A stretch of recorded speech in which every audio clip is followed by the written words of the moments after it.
I was listening to the songs in my apartment and telling my girlfriend when I got up to get a drink of water, can you tell I'm listening to Eurovision songs?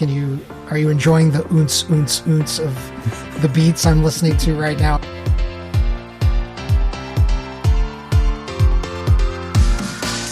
Hello and welcome to the EuroWhat, episode 229, dropping on April 30th, 2024. We are a pair of Americans trying to make sense of the Eurovision Song Contest. I'm Ben Smith, and I'm here with my co-host, Mike McComb. Hey, Mike. Hey, Ben. In this episode, we'll be talking about Sweden and the Big Five auto qualifiers with our special guest, Chris Molanphy. Hey, Chris. Hey, guys. How are you? Doing well. How are you? I'm all right. I'm ready to be schooled. Excellent. So the question we ask everybody who comes on the show, and thank you for joining us, by the way. Sure. How did you get introduced to the Eurovision Song Contest? Like, what is your knowledge level? This may surprise people who know that I host a podcast about pop chart history. Honestly, my Eurovision knowledge is rather passive. I've sometimes been asked by Hit Parade listeners if I would ever do an episode about Eurovision. And the two strikes against that are, A, there's been so precious little crossover of Eurovision songs in America. And I, not to be a Yank chauvinist, but I pretty much focus on the American charts with some British charts thrown in. And B, my knowledge is rather limited. I would say I got introduced to the whole concept of Eurovision in the 90s when I was following Billboard's charts. I started following Billboard's charts in the 80s. And by the 90s, the main chart columnist at Billboard, a guy named Fred Bronson, who's the writer of the Billboard Book of Number One Hits, which is a legendary tome in my circle, he would throw in Eurovision trivia in his column in Billboard all the time. And I gradually got up to speed on what this whole thing was. And around that time, I think Gina G's Ooh Ah Just a Little Bit had crossed over in America. And he was making a big deal of the fact that I think it peaked in the top 20 on the Hot 100, which is a huge deal for a Eurovision song of any kind. Yeah, that was sort of the beginning of my understanding of what Eurovision was. And then in the aughts, just for reasons that had nothing to do with music, my then wife and I took a trip to Sweden in '06, and I got fairly steeped in their pop culture. At the time, this was just after Lordi, who of course are not Swedish, but nonetheless, there was great pride in Sweden that there was a Scandinavian winner of Eurovision. They were still sort of charmed that Lordi had won. So I remember having conversations about the improbability of Lordi's win. And since then, I've gotten myself a little more up to speed, but I don't watch it. I enjoyed the Will Ferrell movie for whatever that's worth, and that's about as far as it goes. I mean, it is a documentary in some ways. Like, there are a number of jokes in there that are inspired by true events. So right. It feels true to life to an extent. It was surprisingly more reverent than I expected a comedy using Eurovision as its premise to be. Reverent and earnest. Like, yes. It's funny, but I wouldn't call it snarky. It's satirical even, but yet somehow not snarky or cynical, which I admired. The Gina G thing is interesting because, chart-wise, that was it for Eurovision coming anywhere near the US charts up until recently. Yeah, and I mean, the other thing that was happening in the 90s was what I'll call the renaissance of ABBA, where ABBA through the late 80s were sort of terminally uncool. And as Gen X aged into our late teens and 20s, ABBA became cool again when ABBA Gold sold piles and piles of copies in America and around the world. And then the legend of Waterloo and what they did in 1974, if I have the year right. Yep. Preceded them. I mean, that's as good as a Eurovision story gets. Absolutely. So, yeah, it's great that we're going to be talking about Sweden in this set of songs. Seriously. Listening to the songs, what were your kind of overall first impressions? This is going to sound snidder and more cynical than I mean it to, but when I listen to Eurovision songs, I often feel like I've been zapped back to like 2011. It's kind of like the EDM pop boom never ended. I was listening to the songs in my apartment and telling my girlfriend when I got up to get a drink of water, can you tell I'm listening to Eurovision songs? Are you enjoying the oonce, oonce, oonce of the beats I'm listening to right now? And she got a huge kick out of it.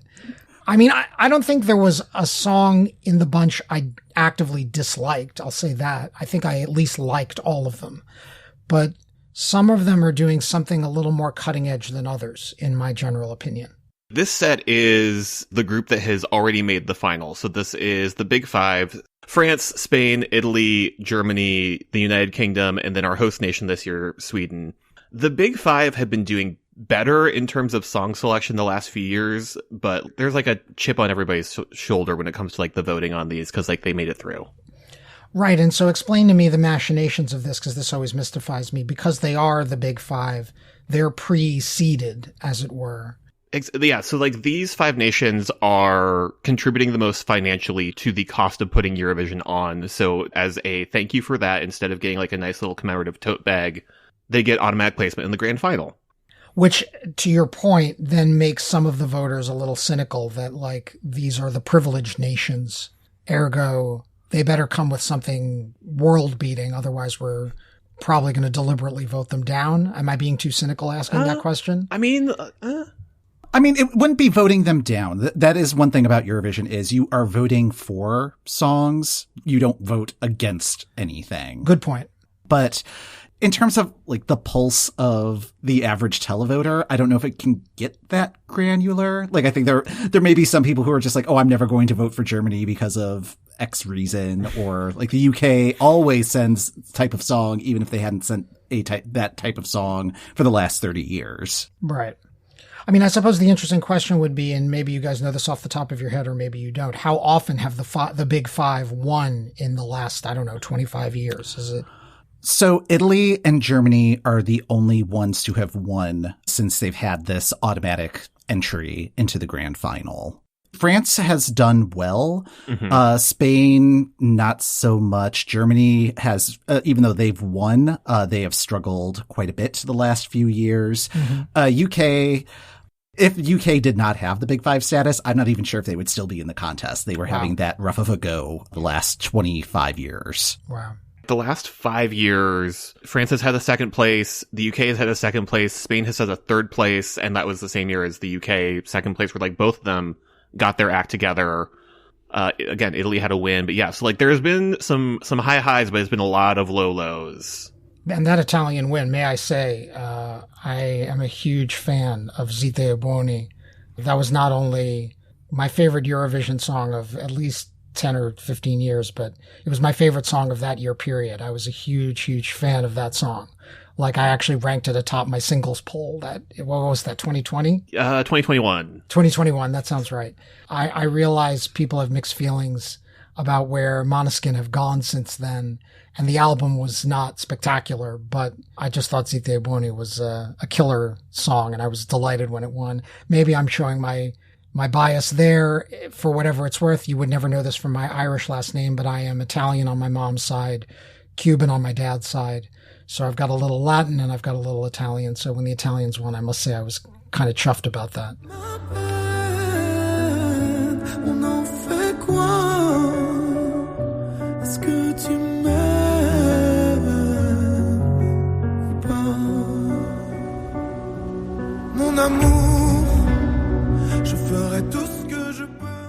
Slimane Nebci is a singer, songwriter, and actor who rose to fame after winning The Voice of France in 2016.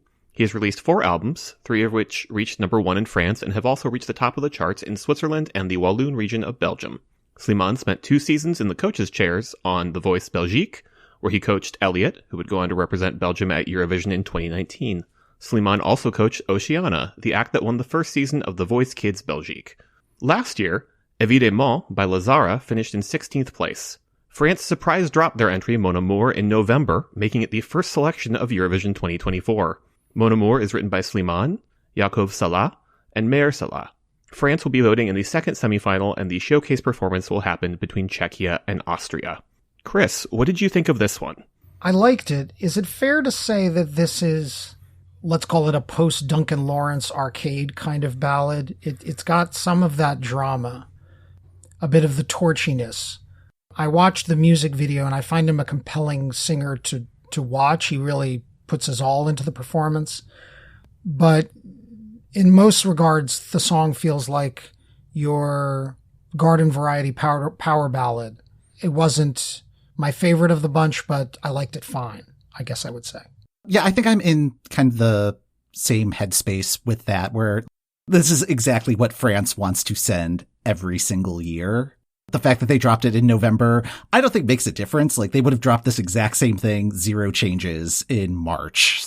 How much does the advance drop matter in the promotional scheme of things? Does it? I haven't done a deep dive on this, and it is a topic that I want to explore. I don't think it helps, but I don't know if it hurts. Like, it just in terms of shelf life and like what the lifespan of a single is. I understand why France probably dropped early. Their broadcaster is also dealing with the Olympics this coming year and various other international programming that I think they just wanted to get this off their plate as soon as possible. Fortunately, I think the song is holding up, and like Slimane has been doing the work promoting the songs, making visits to other national finals. He did a New Year's Eve performance in front of the Arc de Triomphe of this song that was really riveting. The performance that he did at ZORRA, yeah, the last part of the song, I can't remember if it was just the chorus or the chorus and verse, but he did it fully a cappella.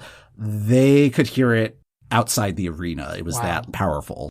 It's making me curious on what his performance is going to be at Eurovision, but it seems like they have a plan, that they didn't just like write him a check and be like, hey, we'll meet you in Malmö in the hotel lobby, hopefully, if we can make it. When we discussed this, when it surprise dropped in November and we were not expecting any drops until maybe December, we had jokingly said, oh yeah, no, they've got the video package now. They can just send it to the pre-parties. We're busy. It is just sort of like the platonic ideal of what France wants to send to Eurovision. Just they're sending a male balladeer this year instead of a torch singer. He is selling the heck out of this song, but the song is just kind of fine. It's by the numbers. Like, there are various entries this year that I keep thinking of as figure skating routines, because there's some where they really have all of the quads. And this one is a lot of artistry that's hiding the fact that it's kind of just a very straightforward song.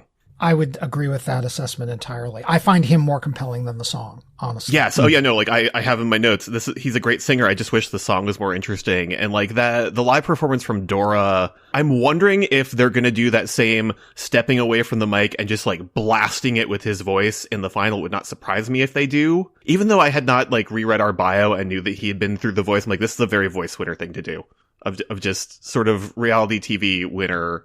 Powerful voice. I mean, maybe that's just like from like years and years of American musical competition program. Well, it's funny you say that, because one thing that was leaping to mind, and this may sound like a weird digression, weird analogy, but during the decade when I actually watched American Idol, back in the aughts, there was this progression that happened where the first, say, 5 years, you had this nice variety of different types of people winning.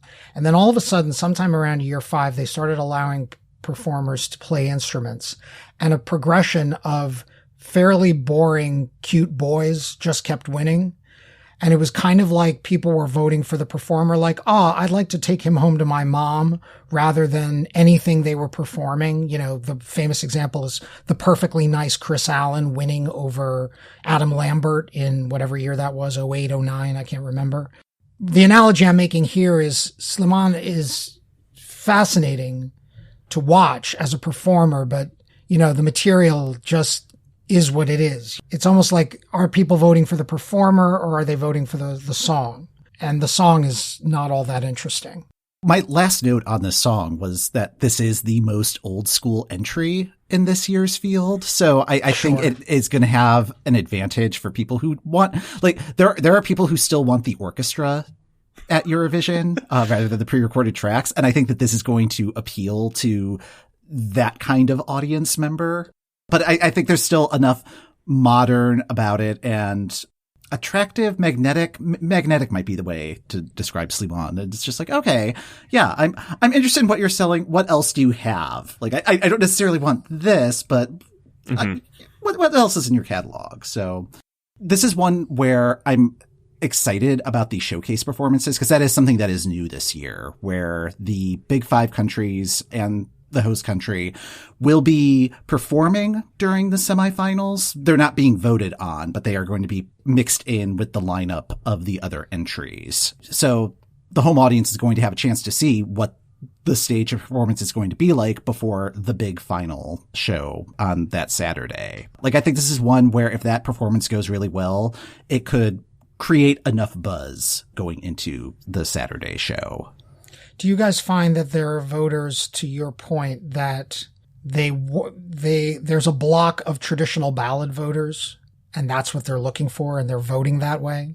Trying to figure out the voting blocks at Eurovision is always interesting. Of are people looking for a certain song, or like there's always the notion of nations are voting for their friends nation-wise as well. Sure. A little bit like the Kremlinology behind Oscar voting. Like, are they actually voting for this performance, or are they voting because Robert Downey Jr. is a nice guy? You know, Right. Are they voting for this song, or are they voting because, you know, oh, it's Germany and I like Germany, or I don't like Germany, hence I'm not voting for this, etc.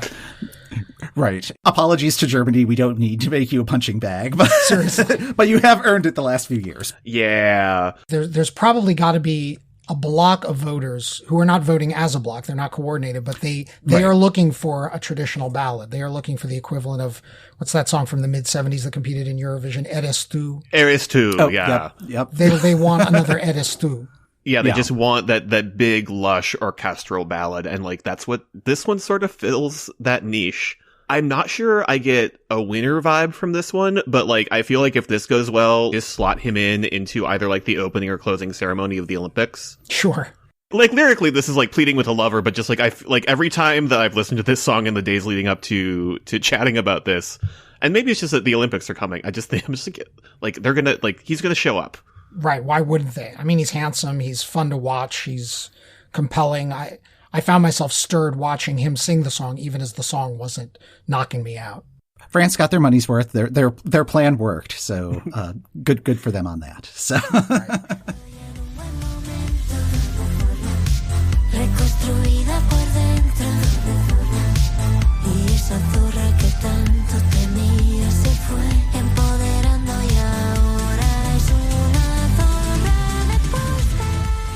Spain will be represented by Nebulossa and their song ZORRA at Eurovision. Maria Mary Bas and Marc de Souza have been married for over 20 years, but did not form as a synth-pop group until 2018. In 2022, they auditioned for Una Voce per San Marino, but didn't get any traction. Mary secretly applied for Spain's Benidorm Fest for 2024, and it worked out quite well. They won their semifinal and received top marks from the expert jury and the public televote in the final. The win was controversial, given the song's title having misogynistic and possibly vulgar connotations. The commissioner of RTVE, as well as the Prime Minister of Spain, have defended the song, and the EBU has not required any changes. Since winning Benidorm, Nebulossa visited Miami and performed during a morning show on Univision, the largest Spanish-language network in the United States. They also collaborated with Gloria Trevi on a ZORRA remix that they debuted at Radio City Music Hall in March. ZORRA is written by Marc de Souza and Maria Bas. Last year, Spain's entry, ISAAK, by Blanca Paloma, finished in 17th place overall, but was last in the televote. Spain's showcase performance will take place in semifinal 2 between Latvia and San Marino. So Ben, what do you think of ZORRA? Oh, right. I was hoping I was not going to have to be first on this one, just because I appreciate what this one is doing. I really like it lyrically, what it's doing, and I wish I liked the music that went with those lyrics more. And I also love the live performance. I've been watching the live performance because, for whatever reason, the studio track just, bounces off of me. Just nope. We've talked a lot about 80s revivalism has not done well at Eurovision. This particular strain of 80s revivalism, for whatever reason, is just not doing it for me with this one. I think it's a good choice for Spain after ISAAK was not what the televote wanted, even though I thought it was very cool they were doing some flamenco stuff, so this feels like a nice pivot. I really like that it feels like it's taking sort of a page from what did well for Belgium last year, and I think that's not a bad strategy, but I have just sort of resigned myself to, this one's not for me. I think it's a good choice for Spain. I have no clue what the larger fandom is going to think of this one. It's not for me. Okay. Chris, is this one for you? I guess it's more for me than it is for Ben. It wasn't my very favorite in the set, but I was tapping along with it. And maybe I'm just an easy lay for 80s revivalism. I got an Animotion vibe from it. There was a moment where the synths really gave me that obsession glow. I'm not calling it the most creative thing in the world, but it worked for me. In terms of the title and the controversy, I mean, ZORRA, or in Spanish, ZORRA. It's like Zorro with an A at the end of it. Basically means bitch. And in one sense, you could liken it to the 90s Meredith Brooke hit bitch that is trying to reclaim that word. I mean, reading along with the English translation, it's definitely trying to make her sound like a saucy man-eater. But I found it entertaining, not to be very mundane about it, but, you know, it pushed my buttons. They're fun to watch. I watched the music video, and Mary, you know, she knows how to slink around very compellingly. So I don't know if I'm saying anything terribly creative there, but those were my impressions. Yeah. I mean, like, I also just like love their story that she applied secretly for Benidorm Fest. Like, that's great. Lyrically, I just have the words "hot girl summer" written in my notes. Having read the translation, I'm just like, I want to support it more than I do. You know how I feel about 80s revivalism in general, but particularly at Eurovision, it's just like, it just has not been working, which is why I am shocked that this is my favorite entry this year. Yeah, I just adore this song. And I do agree with you, Ben. The live version is much better than the studio version. I think it's like Mary's voice has the smokiness to it that I think really adds to the story of the song. And the studio version is polished to the point where you just cannot hang on to it. I really am responding to the story of the song.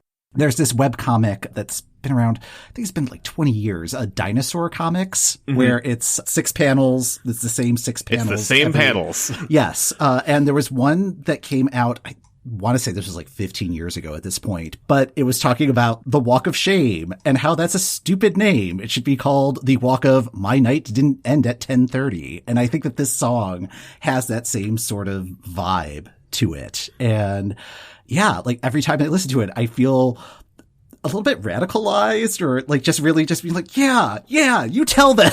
And I don't want to say it's not going to do well. I'm also have just kind of the question mark of just like, how is this going to do? And is this really going to connect with people? It really connected with people in Benidorm. I think part of that may just be like the audience of Benidorm is very queer friendly. And this is a song that I think really applies to, at least in my experience in the gay community, like just kind of weird sexual dynamics and politics and, just general ick that this song is talking about directly. So with Eurovision, even though the arena audience is also going to probably skew more queer friendly in terms of like the home audience, it may not hit quite as hard. I am tempering my expectations. I'm hoping that it gets onto the left side of the scoreboard, but things will have to line up in a very particular way for that to happen. But that's okay. I still love the song. So I thought I was going out on a limb saying I liked it. I thought I was just being a cheap date, but I'm glad to have a backup on that. What's weird for me is I generally enjoy the 80s revivalism, so I've been sitting with the song going, okay, what is it about this one that doesn't work for me? And I can't figure out what elements, because again, lyrically, like it.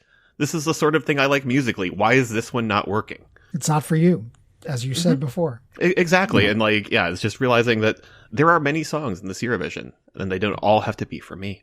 I do want to say that I'm worried that if this doesn't do well, that this might cause Spain to reconsider their Benidorm format that they've been using the last few years. And I don't want that to happen. I think that this is continuing in the list of interesting choices they have been sending to Eurovision, featuring at Benidorm. And like, without Benidorm, we would not have Megara representing San Marino, I don't think. Benidorm has been doing very well. I agree that like if this doesn't do well, I don't want them to reconsider that, because yes, you got one Chanel out of it, but you also, what Blanca Paloma sent last year was really good, even if it wasn't the Room's whole deal. It has produced 3 very different, very interesting songs that are all very good. Yeah. Am I going to be boring the crowd if I ask to have Benidorm explained to me? Oh, no, not at all. No.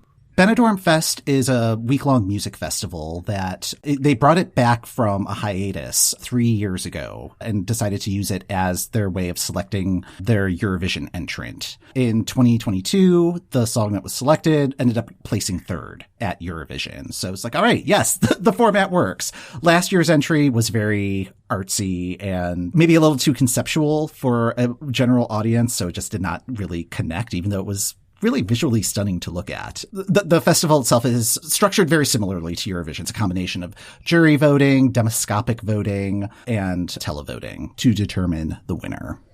I see. And so because the format is similar, yet the vibe is a little different, it kind of gives an interesting, different take on, it's like a parallel version, you know, a parallel universe version of What If on Eurovision. A little bit, yeah. And also, like, Spain is very, I would say they're one of the more idiosyncratic countries when it comes to Eurovision. Like, they have very particular tastes. Things that are very strong in, like, Spanish identity are really popular at Benidorm or in the various selection processes that Spain has used. But then when it gets to an international stage, you don't necessarily have the historical context, the cultural context of that, and it may not translate as well to the general audience. So Spain tends to struggle at Eurovision as a result. Like, they've been in the contest for over 60 years. They've only won twice, and that was back in the late 60s. So it's been, yeah, like they have struggled quite a bit, but they also have one of the most enthusiastic fandoms like, not just in Eurovision, just like in the realms of fandom. Like, they will be 100% behind their entries, even if the entries are just not going to go anywhere. But it's like, nope, we're still going to support them. So always keep an eye out for the Spanish fans in the audience. There's an end of year thing called the ESC 250 that theoretically is supposed to be just sort of a fan voted on countdown of everybody's favorite songs. There's like a lot of recency bias. And for a while, the 2012 winner was just sort of the de facto, you know that it's going to be number one. And a couple years ago, the Spanish Eurovision fandom, through a lot of coordinated voting, crashed that. Wow. I guess you can't gainsay that kind of enthusiasm.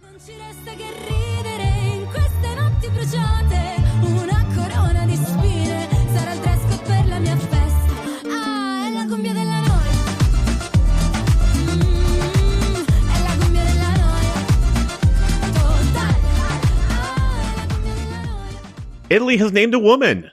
Angelina Mango will be Italy's representative in Malmö with her song La Noia. The 23-year-old singer released her first single in 2020 and competed in the 2023 edition of Amici di Maria Di Filippi, winning the singing category and finishing second overall. In February, Angelina competed in the Festival de Sanremo. Throughout the festival, Angelina ranked in first or second place, receiving top marks from the various juries, but usually running second in the televote rankings.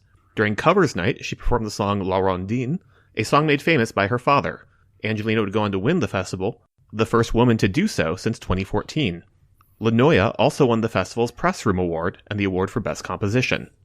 La Noia is written by Angelina Mango, Dardust, and Madame. Dardust is also on the writing team for Luxembourg's entry. Last year's entry, Due Vite by Marco Mengoni, finished in fourth place, giving Italy its sixth top 5 finish since returning to the contest in 2011. Italy's showcase performance will be during the second semifinal, after Estonia, and before Israel. Mike, how are you feeling about this one? I like this one. I've liked it since it first debuted at Sanremo. We were watching the videos individually. We were not trying to watch the 6-hour presentation of night one. And after watching the video for her performance, my husband was just like, oh, wow. Well, I think I know which one I'm rooting for this year. And we still had like 15 more videos to go through just from that one night. But yeah, like the song, I think is fun. It has a real youthful energy about it. Even if you don't understand Italian, the story of the song is coming through pretty clearly. I think my concern with this is that juries seem to love this, but the audience is kind of in a lot of ways. Like, I was looking through the rankings on how the voting was playing out in Sanremo, and the audience support is there, but it's not overwhelming. I know this one is in the favorites conversation for this year's contest. I'm not sure if that's going to pan out. I'd be happy if it did. I enjoy this track, and I hope it does well.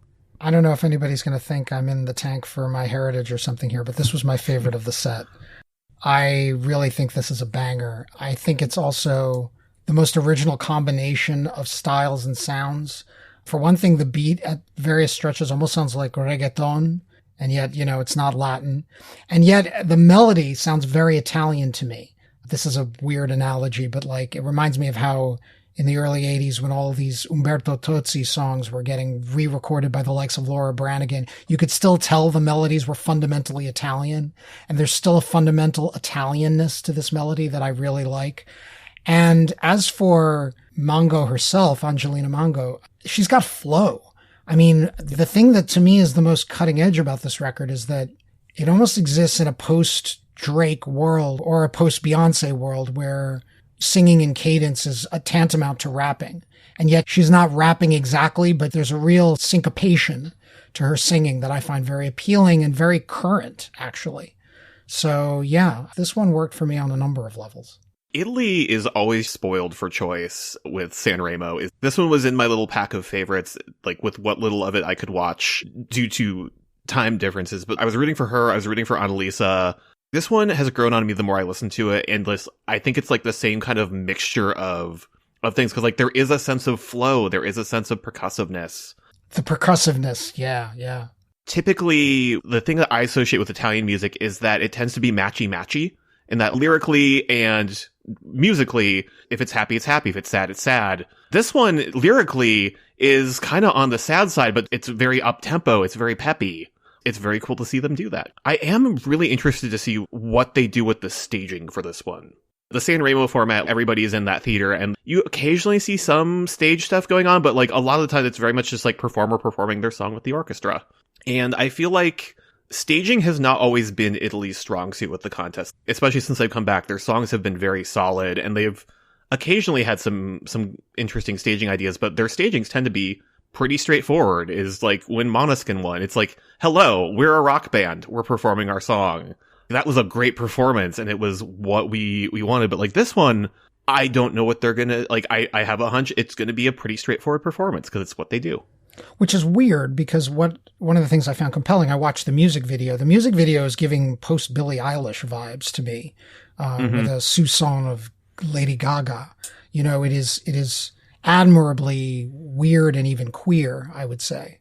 And it would be a pity to lose that on stage, because the eclecticism and I'll just say it, weirdness, the slight weirdness, is part of what I find appealing about it. And you don't want to tamp that down too much. It seems like Angelina is someone who has a very strong point of view and wants to express it. And that is so unusual for Italian entries. Like it is usually these like very powerful singers. Like, I mean, Mahmoud has kind of that same sort of vibe, but even his performances felt really kind of straightforward, I think. Mm-hmm. I wouldn't describe them as great examples of staging. And I think this song has a lot of staging potential. So I do hope that Italy takes advantage of that. I'm just thinking of the performance when he was their entry a few years ago of Blanco just sort of like stomping into the back of the stage. Like Godzilla. Yeah. Yeah, like Godzilla. And just that could have used a little bit more staging behind it. So yeah, like I like the song. I want Italy to showcase it to its best potential. Agreed. Chris, it was my guess that one was going to be your favorite in this set. So. I guess I'm a little predictable, but I mean, it just, it feels like a song from the 2020s. And I say that with admiration. It feels contemporary. It does not feel like a pure throwback, even though it's got little elements in it that could be a throwback. The amalgamation of all those elements really makes it feel contemporary. I was impressed with it.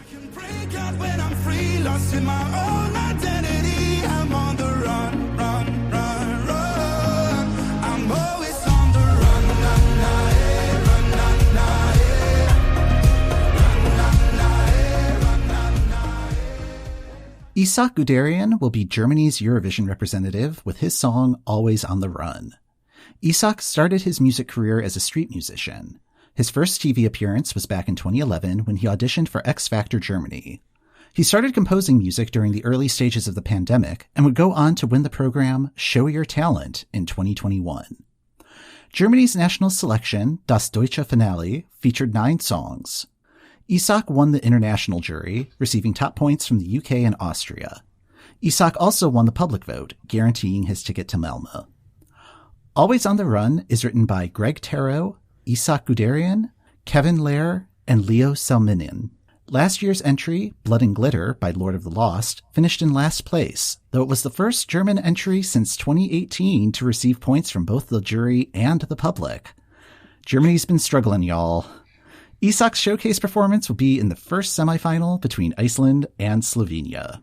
I think I'm going to invoke a phrase Ben used before and say this one was the one that was not for me. I didn't out and out hate it. I actually think the melody of it is quite strong, but here's what gave me a bit of a swift pain. There is something going on in the top 10 in America right now that I have colloquially dubbed the jelly rollification of the American charts. There are two songs competing in the top 5 right now, one by Brendan Boone called Beautiful Things, the other by Teddy Swims called Lose Control, that are both husky-voiced, husky-built man singing something he's real impassioned about. Frankly, it's unfair of me to call it the jelly rollification because I actually like jelly roll to an extent. But there's this husky voice male approach who like really means it, man, that seems to be having a moment right now, and I'm not a big fan of it, and I'm hearing it all over this record. That said, maybe that will play with the audience in the year of our Lord 2024. Who knows? It doesn't play all that well for me, but I found the song pleasant and the melody is fairly sturdy, so I'll say that for it. Every time I hear this song, I can picture the exact moment that each of the 4 The Voice judges would hit their button and the chair would turn around. It is just such a voice audition song. I like him as a vocalist, but he deserves a better song than this. I had not heard of the jelly rollification trend, but I think when this one first came out, I described him as Rag und Bone Man, just like riffing on Rag and Bone Man from the UK. And just like every time I listen to the song, I just sort of like mentally tune out halfway through because it's like, I know where this is going. I know how this one ends. And it hits all of the beats you expect it to. I totally agree. This type of song on autopilot, and like, this was definitely the best of Germany's choices this year. I'm glad that they have already decided that a different wing of their national broadcast system is taking over their selection process next year, because this, what they've been doing on, I think it's NDF, has not been working. So like, it's time to like put somebody else in charge. I feel bad about last year because Blood and Glitter was so authentic and was such a good choice, and it just got nothing. Can you tell me what Blood and Glitter was like? Germany basically sent a metal act, like very pop metal, honestly, just like glam metal. The frontman of their band was just like in just like red latex outfit, just like full metal band makeup, full pyro, just like, yes, this is what Germany should be sending. This feels like what they want to send, and it just got nothing. Wow. So it was to the German version of hair metal what Måneskin was to the Italian version of indie rock or something like that, or alternative rock, and sort of like a vintage sound filtered through a national, I don't know, vibe. Yeah, like it was like on the same level, I'd say, as like a Lordi in terms of like how metal it was. Okay. Right, because what I loved about Lordi was how theatrical it was. It was almost Gwar-like in its shamelessness, which I kind of admired. It's a pity that didn't work again. I mean, it really didn't work. They came in last place, for crying out loud. Last year really felt like it was right song, wrong year. Like if Germany had sent that the year before or 2 years before, or in place of Jendrik, like that thought occurred to me earlier this week. It's like, oh man, like the universe would have been so different if that were the case. I don't want to say the song has been growing on me, but it's been the one that's the most earwormy of this set as I've been preparing for this conversation. And I think lyrically, this is telling the story of Germany at Eurovision right now, where it's just like, just trying to get through the mental process of like, what are we doing here? It's like, I don't know. And the husky voice thing, like it was reminding me of going to like karaoke bars in Ohio. Where it's just like, but like with people who can sing and who are like really good at karaoke. And I think like, I don't want to like frame ISAAK as like a karaoke singer because that has like such a negative connotation to it, but he is a good singer. The song is fine, not particularly challenging. And like, I think it can not get the crowd moving because that's not what this sort of song is, but get the crowd on their side or at least paying attention while they're getting fresh drinks or something. I don't know. But, yeah, I think this is going to be one of the songs that could benefit from the showcase performance setup where, if it's, I've already forgotten what it said. Oh yeah, it's in the first semifinal. So people see it on Tuesday night. If they're going through that same sort of earworm thing that I've been going through the last few days, they may like it more by the time that they have the chance to vote for it on Saturday. There are a couple of other songs in this year's contest that are of the kind of gravel, husky voice. I've got a song to sing and I really mean it aesthetic. The word I use for this is, and I use it in scare quotes because I kind of think it's BS, is authenticity. Yeah. It gives authenticity to a certain type of listener. Like, this guy really means it, man. And I think there's a side of me that's kind of allergic to that, which is, I think, part of what was rubbing me the wrong way about it. And you're right. He's got a good voice. He's a good singer. He really is. But yeah. Maybe this could reach a particular set of the audience that is really going to respond to it. And I just don't happen to be in that part of the audience. I think this is just a very long-winded way of saying, please, Germany, score some points. I just want you to score points. I don't want you to win, especially with this particular song. Especially with this one. So if this ends up in the middle of the pack, that would almost be the ideal outcome, basically. Yeah, even then, that seems like a real reach, now that it's been said out loud. But if they can get to 19th place, I think that would be... if they're not in the bottom 4. Yes. Wow. Okay. Yeah. Germany has been in the basement for the last 5 years, and I just want them to get some fresh air. I don't know, but this year might not be it. In attempting to say something positive about the song, I continue to appreciate the absurdity of the elephant noise out of nowhere in the chorus. Yeah. It does make me giggle every time I hear it.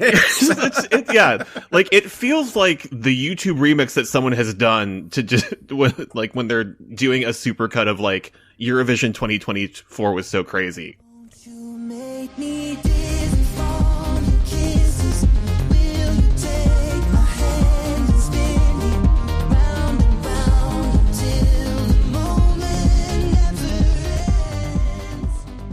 The United Kingdom has tapped actor and Years singer Olly Alexander to be the representative at Eurovision with the song Dizzy. Olly's first on-screen role dates back to the film Summerhill in 2008. He's had roles in the West End production of Peter Pan, the final series of the show Skins, but his most notable role was as Richie in the miniseries It's a Sin. As a musician, Olly joined the group Years in 2010. The group's debut album Communion reached number 1 in the UK and number 47 on the US charts. In 2021, the band morphed into a solo project for Olly, with the band name and catalog fully transferred in 2023. In a sign that the BBC is still fully committed to Eurovision, Olly was announced as the UK act during the performance finale of Strictly Come Dancing. Dizzy is written by Olly Alexander and producer Danny Harrell, and will be the first single released under the name Olly Alexander. Last year, the United Kingdom served as host of the contest on behalf of Ukraine. Unfortunately, their entry, I Wrote a Song, by Mae Muller, finished in 25th place. The UK showcase performance will happen in the first semifinal between Ireland and Ukraine's performances. It's interesting. In theory, Olly and Years, the nom de band that he basically now is, should be catnip for me. And weirdly, between the two 80s throwbacks in the pack that we're evaluating today, this was the one I liked a little less. I think it's fine. It's thumping, and Olly has star quality. It seems to me that the UK is coming to play even picking him because he's got a name, he's got star quality, he's scored massive hits. When Years, fronted by Olly in the mid-10s, had their moment with these big hits in the UK. I mean, these were number 1 hits in the UK, like King and Shine. And these were big dance hits in America. They didn't do anything on the Hot 100, but they were big on the club charts. I really liked them a lot. And since then, it's kind of been diminishing returns for me with Years. I remember when Olly teamed up about, I want to say 2 years ago, maybe 3, with Pet Shop Boys. And I worship Pet Shop Boys. And when I heard that this existed, I was like, oh my God, this is instantly going to be my favorite song. And I listened to it, and after a couple of listens, I'm like, why do I only like this? Why do I not love this? So similarly, I should love this, and I just very much like it. I'm having a hard time putting my finger on why, but it's some of the same reasons that some of Years' music has left me a little cold for the last, say, 5 years. So I don't know, take that for what it's worth. I think I'm kind of in the same boat where it's just I feel like I should be liking it more than I do.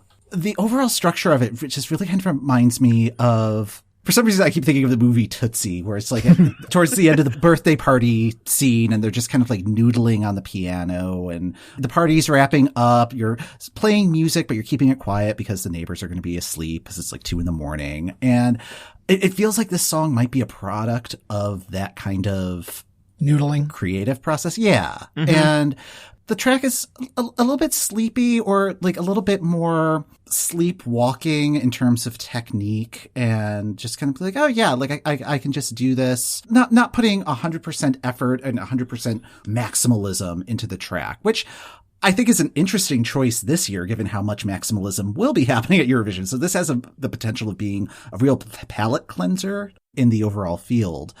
But I think that having something that is so laid back gives the potential for a very strong, like, let me phrase this again differently.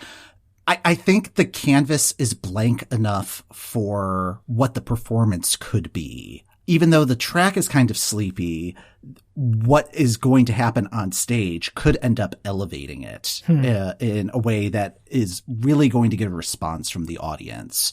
But if it's just him behind a microphone, jamming, and not really doing anything on stage, I don't think that's going to work. But I also don't think being on a spinning platform for 3 minutes is going to be all that interesting either. So I feel like I'm still kind of withholding judgment on this one. It's like I need like a little bit more information before really deciding how I feel about this as an overall entry. I think the components are there. I just don't think they've been fully assembled yet. If they don't have like a rotating platform at some point during a song called Dizzy, this is like a couple of years ago when they had a song called Embers and they weren't going to have any pyrotechnics. What are we even doing? What are you doing? Yeah. Come on, guys. Do you know what your job is? I think the problem too is that it's a song called Dizzy and it's not a terribly dizzy song. It should be giddier than it is. I mean, the word Mike kept using was laid back. A song called Dizzy should not be laid back. Yeah. I think we're 3 for 3 on. I should like this more than I do because, like, I really liked that first Years and Years album, and like, there's a Danny L. Harrell remix of Shine that I love. So, like, when I heard that those two are working together, I'm like, oh heck yeah, this is great. The UK is taking this seriously, and I should like this more than I do. Like, with Years and Years, I liked their first album a lot, liked their second album a little bit less, and I didn't really click with the one that was secretly a solo album. It turns out that I liked the other two guys in Years and Years a little bit more than like. I was going to say bluntly, I have come to the conclusion that there was some chemistry in the Years and Years that Olly was fronting, but not the whole package of. Yeah. That I just don't like as much when it's basically his glorified Panic at the Disco type project. There's a Vivo Discover DS CVR or whatever of him singing this song. And it was like, it's a live vocal where I'm like, okay, thank goodness he can sing it, because last year the UK picked what felt like a strong radio track that it turned out that Mae Muller could not perform live. So like, I feel like they at least learned from that. They've got somebody who can sing this song and can sing it well, which I agree that it's not the most challenging. And I'm hoping that because it's not the most challenging, they can step up whatever the staging is. To Mike's point, like it's a tabula rasa that they might be able to do something with on stage. Yeah, they've got a good base, and hopefully they can elevate that a little bit. They're taking this seriously. Like, my understanding is that like Strictly Come Dancing is the program in the UK, so that the fact that they announced him there, like that's big news. Like, they're still doing this, and like Danny L. Harrell, in theory, he's gone from being one of the guys in PC Music to working with Dua Lipa to working with big pop stars. So this feels like it should be more of a slam dunk than it is. It might just be like this one could just be a good song in the wrong year. Maybe like a couple years from now, be like, oh, this would have fit better here. I also appreciate that this one, compared to some UK entries in the past decade, does not feel quote unquote Eurovision, does not feel like it was written for the event, that it feels like it's an actual pop song. It does. And it's the kind of pop song where if I heard it wafting in a club, or this is going to sound like the biggest insult, but playing in the background while I'm shopping retail at a mall, I would bop my head along to it. I would not think it was exceptional, but I would like it fine. And that's kind of the vibe I'm getting from it. Oh yeah, no, this would be an excellent grocery store song. Right. Or an H&M song, you know what I mean? Like clothes shopping at the mall. That's the vibe I get from it. Yeah. Yes. That has been coming up more and more this year, and I didn't really realize it until, like, I think we have mentioned that about one song each episode this season. It's just like, oh yeah, you can absolutely, like, hear this, like, in a coffee shop somewhere, or, yeah, just in the background. It's like, it's the new version of that old Simon Cowell insult. This is the kind of song you would hear on a cruise ship. Like, it's yeah. Yeah. She's unforgettable. Whoa, she's unforgettable.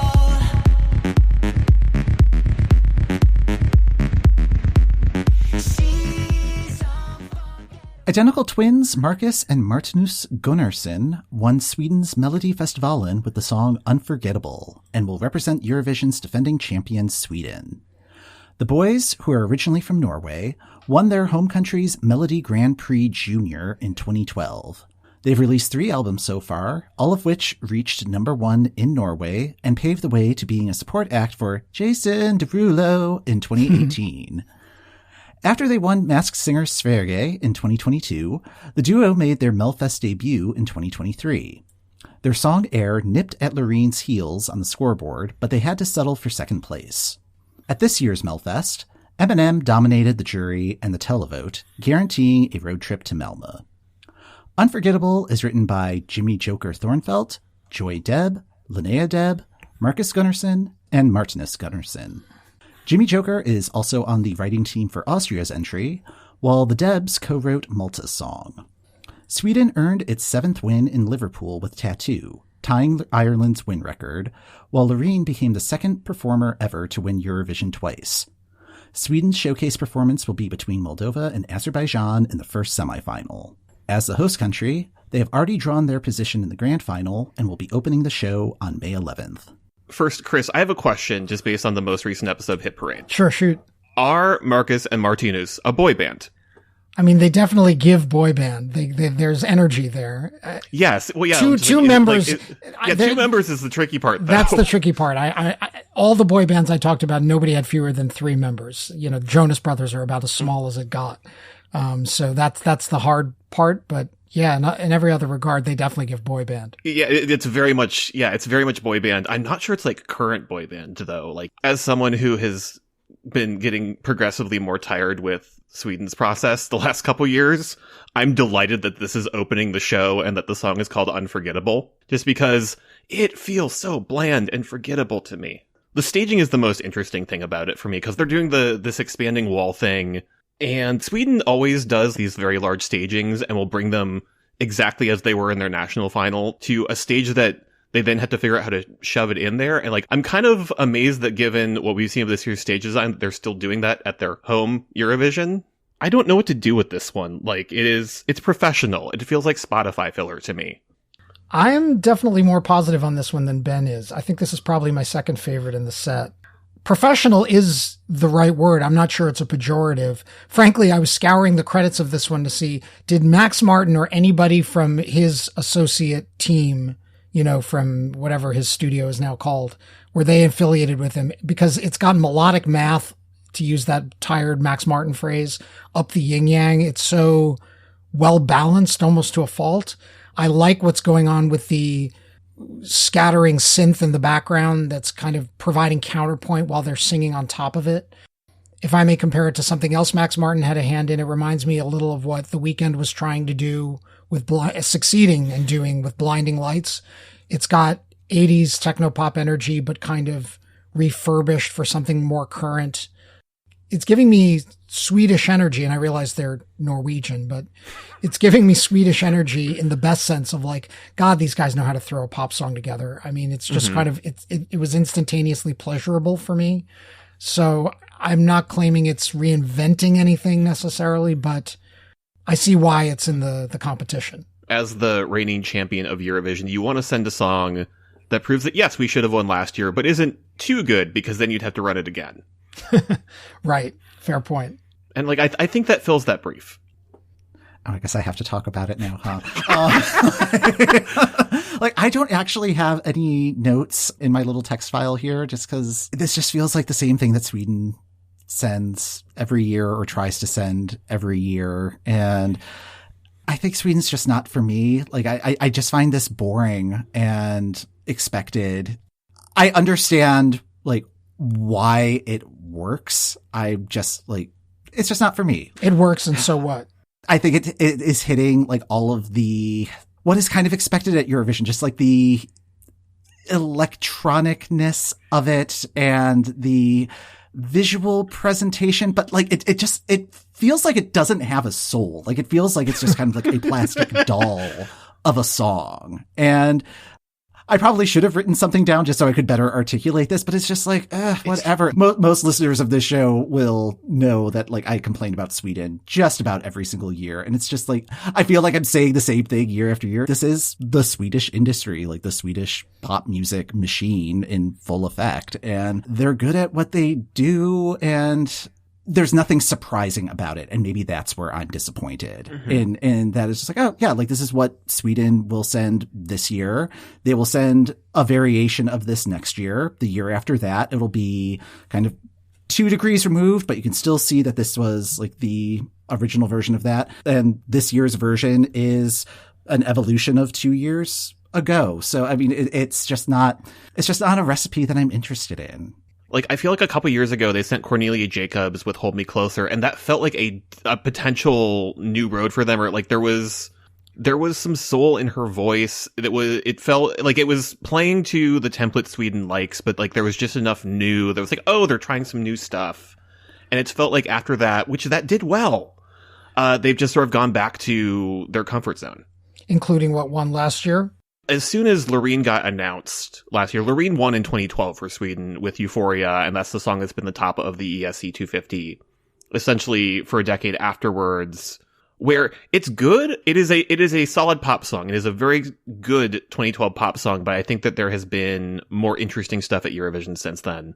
I think Sweden thought that they had something with Cornelia Jacobs, and then she placed, I think, like 4th. Okay, so did well, but maybe wasn't the smash Sweden thought they had. So like, okay, we're going to bring in the big guns. There is some Pepe Sylvia-esque, all of the red strings connecting the conspiracy theories together going, oh, this year is the 50th year of ABBA winning, so Sweden wanted to ensure they would win. And I don't think that there's no, you can't orchestrate that.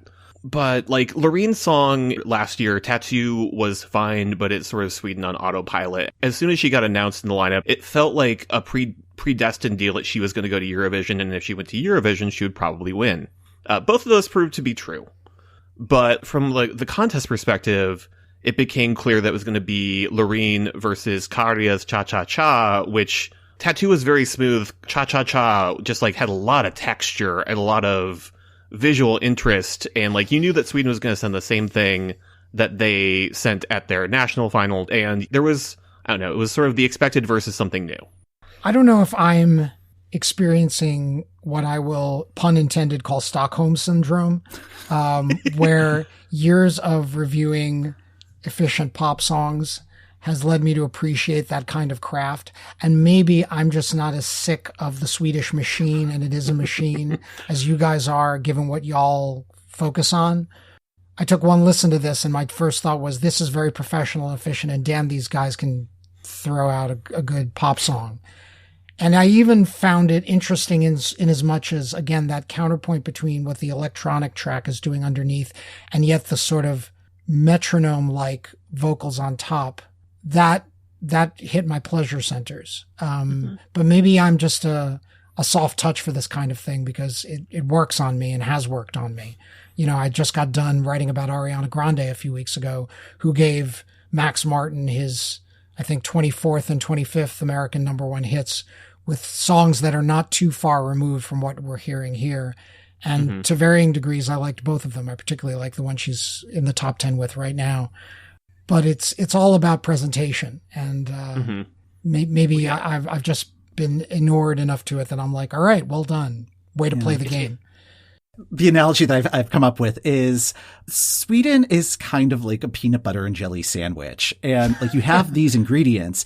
There's only so many different ways that you can rearrange those ingredients to get different sandwiches, different presentations of that sandwich. And the problem with Sweden at Eurovision is it is a very small conclave of writers that are working on these songs. It's not the full Swedish machine. So I think if you are like looking at it from like the full Swedish landscape, there is variety in there. Like there are more than 7 songwriters in Sweden, even though like all 7 of them happen to work on all of Sweden's Eurovision songs. So I think the fatigue that I'm experiencing is because it really is the same cast of characters just getting rearranged every single year. Whereas I think like if you're looking at it from the general pop music landscape, there is a little bit of variety. It's like, oh, okay, it doesn't have to be a peanut butter and jelly sandwich today. It could be a ham sandwich or a salad or something else. Like, as far as I know, Robin has never written a song for Melody Festival, and I don't expect that to happen. But like, that is a different flavor of Sweden. Yeah. And like on my end, because like I generally like what comes out of the Swedish pop machine. And I think I'm just getting really irritated with like the same 3 songwriters that show up on every Melfest song. Fair. Cause yeah, like the most recent Ariana Grande single, really like that. Robin's stuff, but like those are different songwriters. And like, I'm not even opposed to like the Max Martin of it all. Jimmy Joker and the Debs are very good. And like, they very clearly have like a cottage industry of writing Eurovision songs. Cause like we're seeing them with this year, we're seeing them with Malta. And Austria, according to your notes here. Yeah, like where they pop up across all of the national finals. Like it may just be like a specific voice that seems to dominate a lot of the conversation when it comes to Eurovision songs. Chris, thank you so much for joining us in this conversation. Are you planning on watching this year's contest or engaging with Eurovision beyond this? Beyond these 6 songs. I hadn't planned on it, but now I have more of a rooting interest, and I try to keep one eye on it now each year, because I'm interested to see. And there's been more crossover recently. You know, you've seen some hits from it cross the pond, and that interests me. So yeah, I try to keep an eye on it more than I did 10 or 20 years ago. And now I actually have something of a rooting interest. So that'll help as well. Excellent. Yeah. Is there anything you would like to plug? Well, of course, Hit Parade is available on all your podcatchers. We put out a new episode each month. You can either listen to it in 2 parts if it's ad-supported, or in 1 part if you become a Slate Plus member. And if you're a Slate Plus member, you get to hear a bonus episode, which is a bridge episode with trivia and an interview. I write the Why Is This Song Number 1 series for Slate. Like I said, I wrote about Ariana recently.